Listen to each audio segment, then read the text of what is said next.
theirs. But they knew they could do it because if you protested, the Roman guards right there, the Roman soldiers, would throw you in jail. So they knew they had you.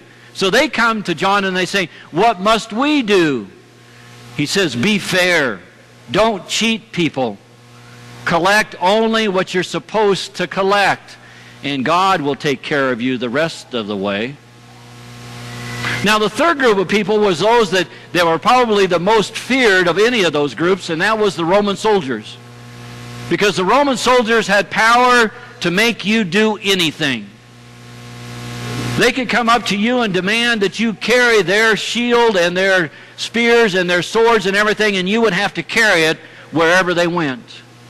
If they ask you a question, you better answer it. If they said jump, your only response was to be how high. Because you see, they had command over your life. So there's some Roman soldiers in this crowd that are listening to John, and they say, John, what should we do? He says, be fair to your fellow man. Don't extort anything from anybody. In other words, don't demand somebody do something they don't want to do. And so we got our marching orders. Everybody that was in that crowd began to understand what John was talking about. Change your life. Where are you in that crowd? Are you one of those that has more than you really need that you could share with someone else?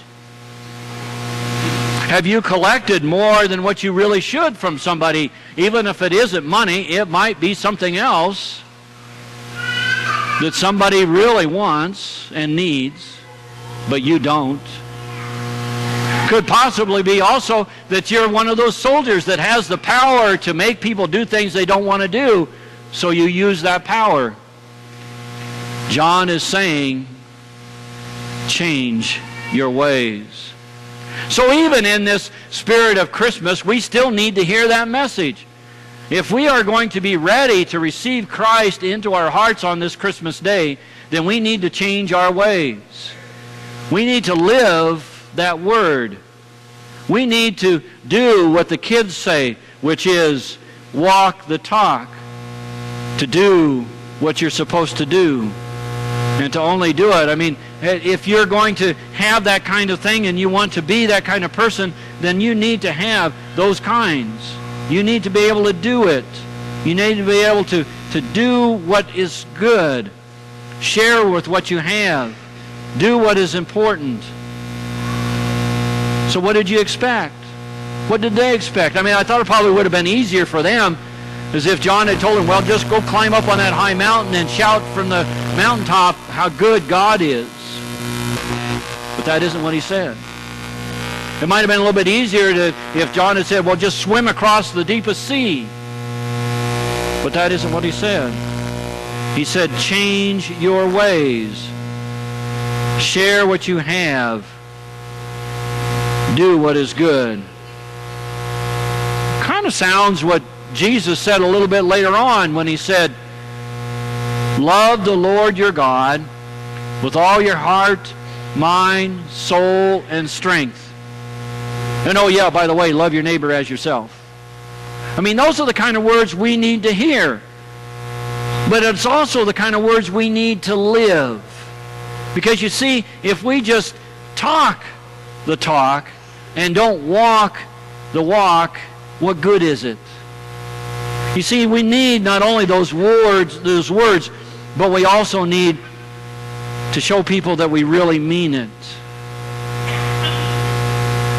We need to be able to tell people this is the way that Jesus lived, and then show them.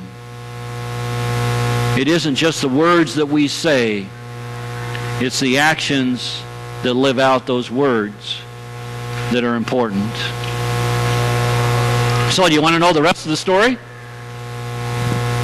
I mean, here is John trying to prepare the way for this new Messiah that's coming. He wants to make sure that everybody's heart is in the right place, that everybody's life is ready to receive him. Guess what? He was already there. I surmise, scriptures don't tell us for sure, but I surmise that Jesus was out in the crowd that day when John is preaching. And for several days, Jesus followed John from place to place along the Jordan River, and he heard that message day after day after day. And after hearing it for a couple of days, he went down to the waters, to the river's edge, and he come up in front of John and he says, "John, I want to be baptized."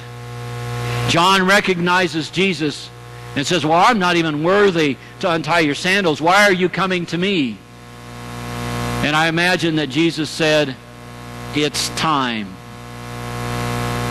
Jesus was baptized. John realized that his task was done. Jesus realized his task was just beginning. An end and a beginning in one moment. So this year, as we celebrate Christmas, as we think about what Christ is doing in our lives and how we might be able to exemplify that kind of idea, think about John's position and our position in the same place.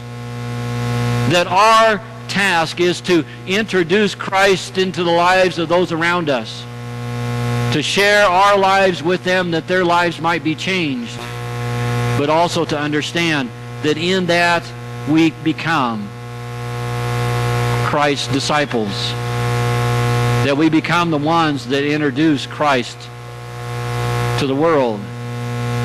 We become the second fiddle that doesn't take the spotlight, but shines the spotlight on someone else, that being Jesus the Christ. Would you bow with me in prayer?